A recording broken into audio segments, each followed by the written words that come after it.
Hello बच्चों, कैसे हैं आप। मैं जयनाथ राही, विज्ञान शिक्षक किसान इंटर कॉलेज बरहनी चंदौली।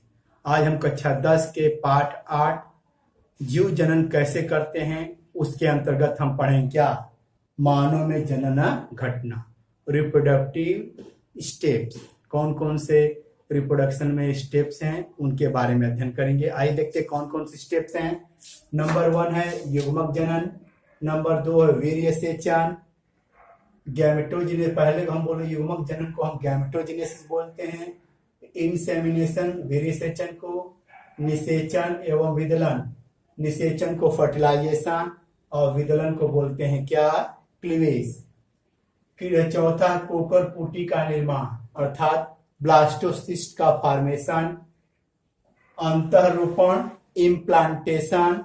छठवां है भ्रूणी परिवर्धन एम्ब्रियोनिक डेवलपमेंट, और 7 है प्रसव शिशु का जन्म लेना जिसे पार्टोरेशन बोलते हैं।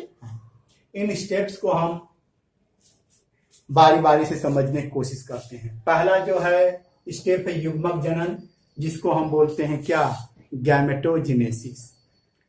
मतलब युग्मक के निर्माण को ही हम बोलते हैं गैमेटोजेनेसिस। नर में जो युग्मक जनन होता है कहाँ होता है, आपके वृषण के अंदर होता है, जबकि मादा में जो युग्मक जनन होता है वो अंडाशय के अंदर होता है।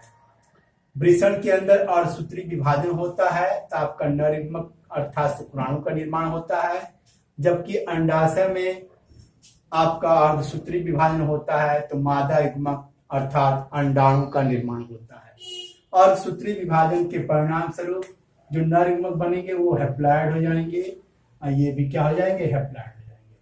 इट मीन्स यदि मानते हैं 46 क्रोमोजोम है 2n, यहाँ भी 46 क्रोमोजोम है, तो अर्धसूत्री विभाजन के बाद गुणसूत्रों की संख्या जो होती है शुक्राणु में 23 हो जाएगी और अंडाणु में भी क्या हो जाएगी, 23 हो जाएगी। तो वृषण के अंदर शुक्राणु का बनना, वृषण के अंदर शुक्राणु का बनना ही कहलाता है क्या, शुक्र जनन, स्पर्मेटोजेनेसिस करते हैं। जबकि अंडाशय के अंदर अंडाणु का बनना क्या कहलाता है, अंडाणु जनन या ओजेनेसिस कहलाता है। इस तरह हमने क्या समझा, युग्मक जनन, नर में जब युग्मक जनन होता नर शुक्राणु बन गए और मादा में जब युग्मक जन्म होता अंडाणु बन गए। ये हो गया आपका पहला जो टॉपिक है युग्मक जनन। अब हम पढ़ेंगे वीर्य सेचन। वीर्य सेचन माने इंसेमिनेशन। वृषण के अंदर जो आपका क्या शुक्राणु बन गया है वह कहां पहुंचेगा, मादा के योनि मार्ग तक पहुंचेगा। इस कार्य के लिए कौन सहायता करता है, नर का शिश्न जो होता है सीमेन को, वीर्य को कहां पहुंचाता है, योनि में पहुंचाता है मादा के। और उस वीर्य के सहारे क्या होते हैं, नर युग्मक भी क्या होते हैं, मादा के योनि तक पहुंचते हैं और वो अपनी गतिशीलता के हिसाब से योनि से होते हुए मादा के गर्भाशय में, फिर गर्भाशय से ग्रीवा से होते हुए वो कहाँ चले जाते हैं, गर्भाशय ग्रीवा में, ग्रीवा से फिर गर्भाशय में, फिर गर्भाशय से वो चला जाते हैं कहाँ, मादा के फैलोपियन ट्यूब में। वहीं पे उनका क्या होता है, निषेचन होना होता है। देखिए जो वीर्य है मेल के द्वारा क्या होता है, शिश्न के द्वारा वीर्य योनि में डाला जाता है, इसी को बोलते हैं इंसेमिनेशन या वीर्य सेचन। और ये जो वीर्य है किसको ढोए रहता है, शुक्राणु को। तो शुक्राणु क्या होता है, योनि से होते हुए गर्भाशय में पहुंचता है, गर्भाशय से पहुंच जाता है क्या, फैलोपियन ट्यूब में। ठीक उसी समय अंडाणु से भी क्या होते हैं, आपके ओवुलेशन के द्वारा, उंडस्सर्ग के द्वारा, ओवुलेशन या अंडोत्सर्ग के माध्यम से जो अंडाणु है वो भी क्या होते हैं, फैलोपियन ट्यूब में पहुंच जाते हैं। जो फैलोपियन ट्यूब है वहां पे एक भाग होता है एम्प्यूला, एम्प्यूला भाग होता है, यही क्या होता है, निषेचन का स्थल है। यदि कोई पूछेगा कि मादा के शरीर में निषेचन कहाँ होता है तो बोलेंगे फैलोपियन ट्यूब के एम्प्यूला में। फैलोपियन ट्यूब भी बोल देंगे नलिका, तब पर भी ये सही हो जाएगा। यहाँ फैलोपियन ट्यूब में जब नर युग्मक शुक्राणु और मादा युग्मक अंडाणु पहुंच गए हैं, अब इन दोनों का एम्प्यूला वाले भाग में मिलन होगा, जिसके दौरान इनके जो आपके केंद्रक होंगे आपस में मिलेंगे। इसी मिलन को हम बोलते हैं निषेचन या फर्टिलाइजेशन। क्या बोलते हैं? निषेचन या फर्टिलाइजेशन। फर्टिलाइजेशन के बाद आपका जो रिजल्टिंग प्रोडक्ट बनता है वो बनता है युग्मनज। इसी युग्मनज को हम बोलते हैं क्या? हम लोग जाइगोट बोलते हैं। क्या बोलते हैं? जाइगोट या युग्मनज। यहाँ यन गुणसूत्रों की संख्या है, मान लीजिए 23 है, यहाँ गुणसूत्रों की संख्या 23 है। मिलन के बाद गुणसूत्रों की संख्या कितनी हो जाएगी? 46 हो जाएगी युग्मनज में। ये जो युग्मनज है एक कोशिकी होता है। अब इसके अंदर कौन सी घटना घटेगी? विदलन की घटना घटेगी। विदलन माने होता है क्लीवेज। क्या होता है? क्लीवेज। क्लीवेज के दौरान युग्मनज जो एक कोशिकी होता है उसके अंदर समसूत्री विभाजन होगा। क्या होगा? समसूत्री विभाजन होके कई कोशिकीय स्तर का ये भ्रूण बनाएगा।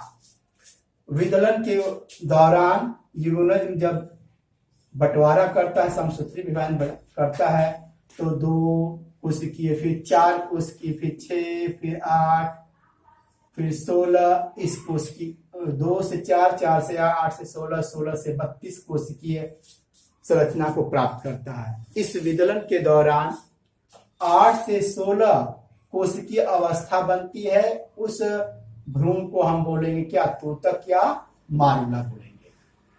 अब इसके बाद आता है क्या? कोकर पुटी का निर्माण।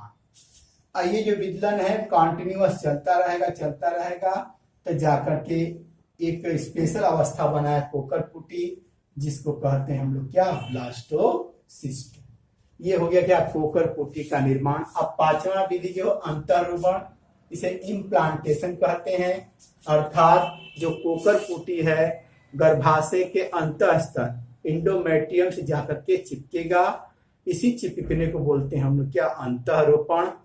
आइए देखते हैं। कोकर पुटी की 2 लेयर होती है। बाहरी जो परत होती है उसे हम बोलते हैं ट्रोकोब्लास्ट। जो आंतरिक कोशिका होती है वो इनर सेल मास कहलाती है, वही जाकर के भ्रूण का निर्माण करती है। जबकि बाहरी जो परत है ट्रोकोब्लास्ट, वह गर्भाशय के अंतः स्तर जो होता है एंडोमेट्रियम, उससे जाकर के जुड़ जाता है। इसी जुड़ने को हम बोलते हैं अंतःरोपण। अंतःरोपण के दौरान क्या होता है?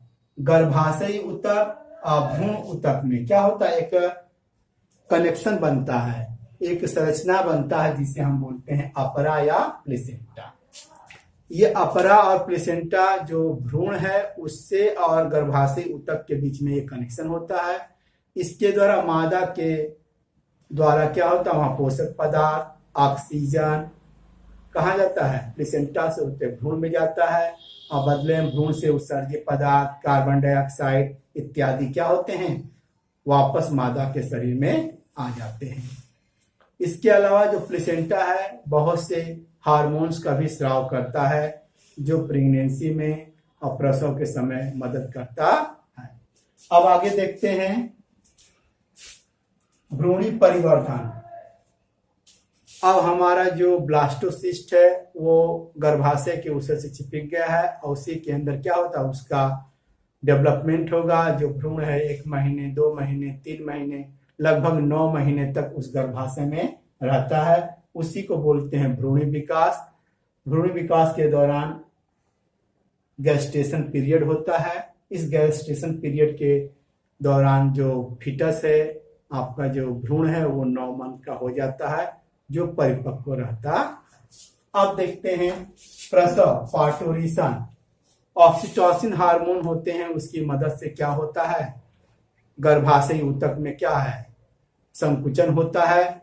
यह अत्यधिक संकुचन इतना स्ट्रांग होता है कि जो शिशु होता है वो बर्थ नाल, जन्म नाल के द्वारा शरीर से क्या हो जाता है?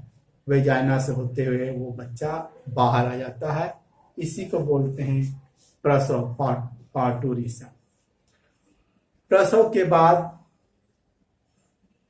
मेमरी ग्लैंड या गर्भावस्था के दौरान या प्रसव के बाद क्या होता है, आपके महिलाओं के शरीर में जो दुग्ध ग्रंथियां होती हैं वो डेवलप हो जाती हैं और कार्यरत हो जाती हैं। बच्चे के लिए क्या है, मिल्क का सिक्रीशन करने लगती हैं।